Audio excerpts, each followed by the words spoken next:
يا أيها الذين آمنوا اتقوا الله وقولوا قولا سديدا يصلح لكم أعمالكم ويغفر لكم ذنوبكم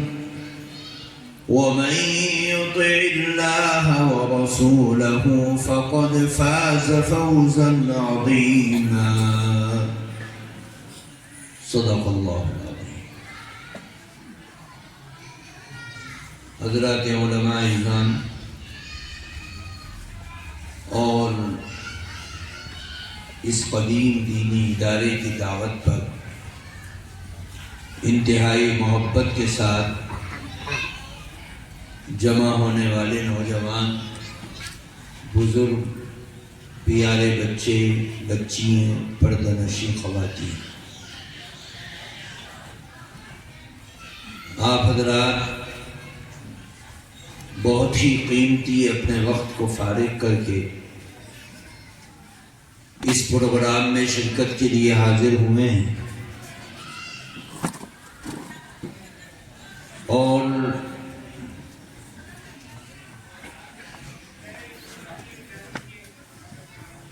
وقت انتہائی قیمتی ہوتا ہے، کیونکہ دنیا میں ایک ہی چیز ہے وقت،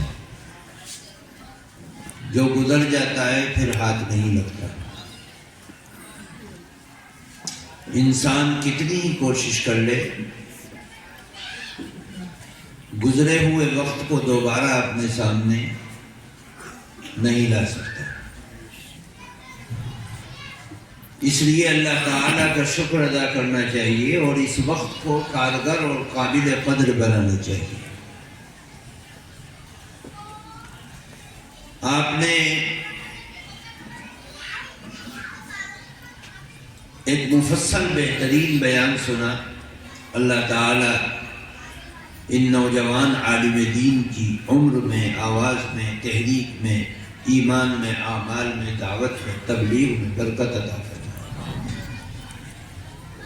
ابھی پروگرام آگے چلے گا، ختم قرآن پاک بھی ہوگا اور ختم بخاری شریف کا آخری چند احادیث طیبہ کو بھی پڑھا جائے گا۔ ابھی ایک لمبا پروگرام باقی ہے، چند باتیں آپ حضرات کے گوش گودار کرنا چاہتا ہوں جو شاید ہمارے لیے انتہائی مفید، اور آپ اس نیت سے سنیں گے انشاءاللہ کہ ہم جو باتیں ہمارے کانوں میں ڈالی جا رہی ہیں، سنائی جا رہی ہیں، وہ عمل کے جذبے سے ہم سنیں گے انشاءاللہ، عمل کے جذبے سے انشاءاللہ سنیں گے سبھی، کیونکہ ظاہر سی بات ہے کہ یہ مدرسے کے جو نوجوان علماء ہیں اور جو کمیٹی کے افراد ہیں ان کو بہت اچھی طریقے سے میں نہیں جانتا۔ ہمارے دوست ہیں مولانا منور صاحب، ان کے واسطے سے پروگرام کی تاریخ دی۔ میں بہت لمبا سفر کرنا زیادہ پسند نہیں کرتا ہوں، کیونکہ میرے پاس ایسی ذمہ داری ہے جو علاقے سے وابستہ ہے، تو اپنے ضلع کے اندر ہی زیادہ تر میں جیسے کنواں میڈک کے اندر ہی اچھلتا رہتا ہے وہیں رہتا ہوں، اور اسی کو اپنے لیے ذخیرہ آخرت سمجھتا ہوں۔ یہاں تک ظاہر سی بات ہے کہ میں آدھا گھنٹہ بیان کروں گا، بہت سے بہت ایک گھنٹہ کے بعد پرچی آ جائے گی، اور جب پرچی آ جائے گی مجھے چھوڑنا پڑے گا۔ ظاہر سی بات ہے کہ 10 گھنٹے کا سفر کر کے میں صبح وہاں اپنے ٹھیے سے جب نکلا ہوں 9 بجے نکلا ہوں، اور 9 بجے سے مسلسل سفر کر کے یہاں پر پہنچا ہوں۔ بیچ میں ایک پروگرام تھا کھتولی کے اندر، وہاں پر بھی 1 گھنٹے کا بیان ہوا،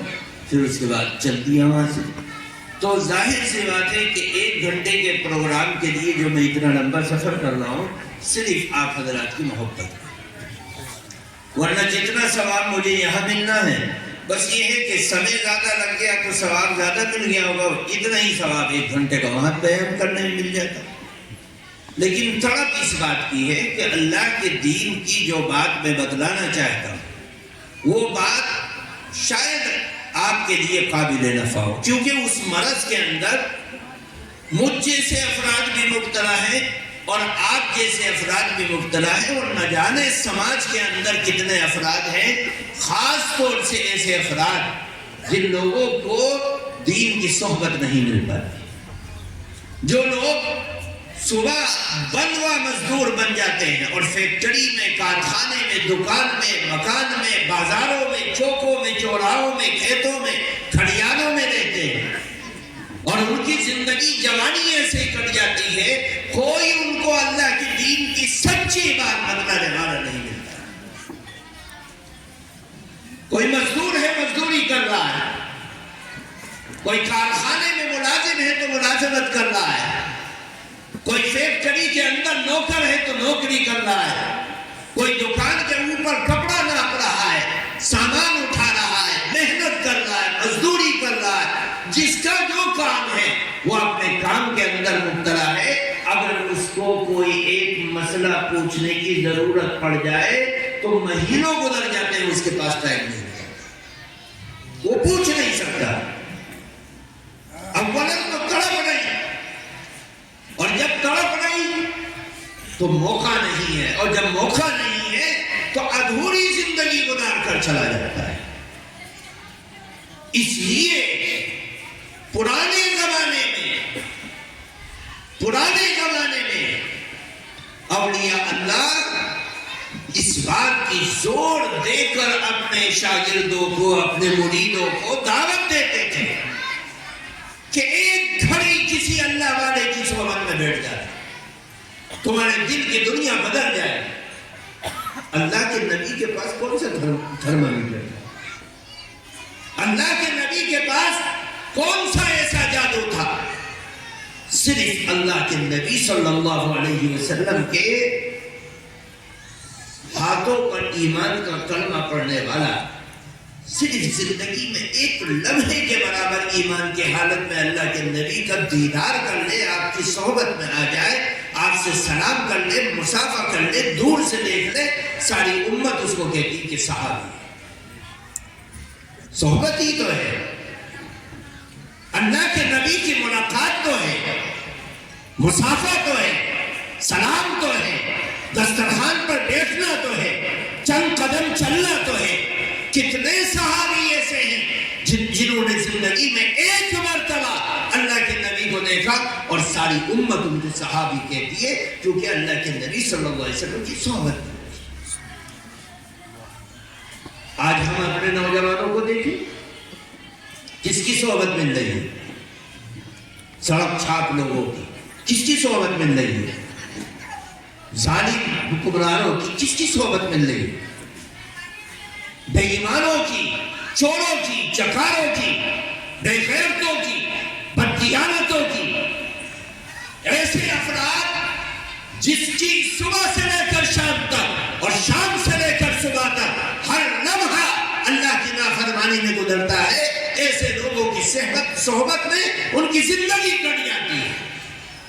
اور رہی صحیح دنیا اس موبائل نے تباہ و برباد کر دیا۔ جماعت کی لائن والوں سے پوچھو کس چیز سے پریشان ہو، وہ گنہگاروں سے پریشان نہیں ہے، وہ شراب پینے والوں سے پریشان نہیں ہے، وہ بے حیائی کرنے والوں سے پریشان نہیں ہے، وہ زناکاروں سے پریشان نہیں ہے۔ ہر دین کا کام کرنے والا، چاہے مدرسے میں کام کرنے والا ہو، چاہے جماعت میں کام کرنے والا ہو، چاہے تبلیغ میں کام کرنے والا ہو، چاہے تعلیم میں کام کرنے والا ہو، چاہے تذکیر میں کام کرنے والا ہو، چاہے خانقاہوں میں کام کرنے والا ہو، چاہے نماز پڑھنے والا ہو، چاہے مسجد میں امامت کرنے والا ہو، چاہے مسجد میں نماز کی دعوت دینے والا ہو، چاہے اسٹیج پر بیٹھ کر دعوت و تبلیغ کرنے والا ہو، کوئی بھی سماج کا عالم، کوئی بھی سماج کا دیندار اگر پریشان ہے، صرف ایک چیز سے پریشان ہے کہ امت کے نوجوان، امت کے بچے، امت کی بچیے، امت کے افراد، امت کے دیندار، امت کے دنیا دار، ہر آدمی کی صحبت سب سے زیادہ اگر کسی چیز میں گزر رہی موبائل۔ میرے دوستوں بزرگوں،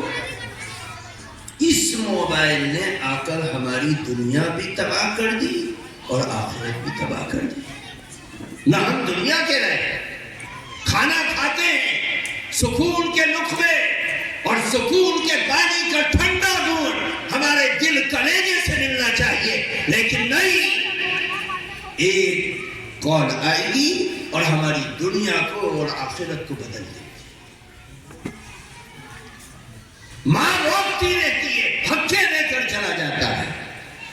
باپ روکتا رہتا ہے، نکل جاتا ہے۔ سماج کے اندر سب سے زیادہ اگر گناہ کا سبب کوئی چیز ہے تو یہ موبائل، جس نے ہماری دل کی دنیا کو بدل دیا، ہمارے ایمان کو بدل دیا۔ آج پوری دنیا کے اندر اسلامی اسکالر اس بات پر متفکر ہے کہ آج دنیا میں زمین کے تختے پر ایمان کا کلمہ پڑھنے والے سب سے زیادہ نوجوانوں کے اندر بے دینی کی وجہ سے، گناہ کی وجہ سے، بے حیائی کی وجہ سے، بدکرداری کی وجہ سے آج ہمارا نوجوان الحاد کی طرف جا رہا ہے۔ ہمارا نوجوان دین سے بیزار ہو رہا ہے، ہمارا نوجوان اللہ سے یقین کو اٹھا رہا ہے، ہمارا نوجوان رسول کی رسالت کے انکار کرنے کے در پر ہے۔ ہمارا نوجوان ایک ایسا آدمی جس کے باپ کو نہیں جانتے، خاندان کو نہیں جانتے، پریوار کو نہیں جانتے، اس کے دین کو نہیں جانتے، اس کے عمل کو نہیں جانتے، نام شکیل ہے، اس نام کے شکیل پر اپنے ایمان کو اس کے قدموں میں ڈال دیتا ہے اور اس کی مسیحیت اور مہدویت کے اوپر ایمان لے آتا ہے، اس کا کچھ نہیں۔ حالانکہ اللہ کے نبی صلی اللہ علیہ وسلم اس دنیا سے جاتے جاتے امت کو کہتے گئے کہ اے لوگوں، میرے بعد ایک شخص آئے جو میرے پریوار سے ہو، میرے خاندان سے ہو، میری آل سے ہوگا، اس کا نام میرے نام پر ہوگا، اس کے باپ کا نام میرے باپ کے نام پر ہوگا، اور وہ ساری دنیا کی زمین کو ایمان سے بھر دے گا، عمل سے بھر دے گا۔ اتنا شریف ابو بکر سے لے کر قیامت کی صبح تک ایمان کا کلمہ پڑھنے والا اور نبی کو ماننے والا اور نبی کو جاننے والا، نبی کے لائے ہوئے ایمان پر، قرآن پر اپنا ایمان رکھنے والا، اللہ کے نبی نے اس آنے والے نووالد کا تعارف کرا دیا اس کے سامنے۔ حالانکہ ابھی آنے میں کتنے سال، 1445 سال گزر گئے، آگے کتنے سال گزریں گے ہمیں نہیں پتا۔ اللہ کے نبی نے اس کا تعارف کرا دیا۔ ہم جو بھی ہمارے درمیان میں ایک نیا آدمی نئی چیز لے کر کھڑا ہو جائے، ہم اس کے ہاتھ میں ہاتھ دے دیتے۔ کس وجہ سے؟ ہماری وہ آزادی خیال جو ہمارے اندر پیدا کیا جا رہا ہے اس موبائل کے واسطے، ہماری فکروں میں جو آزادی پیدا کی جا رہی ہے، ہمارا کوئی قبلہ نہیں، رخ پھیر دیا،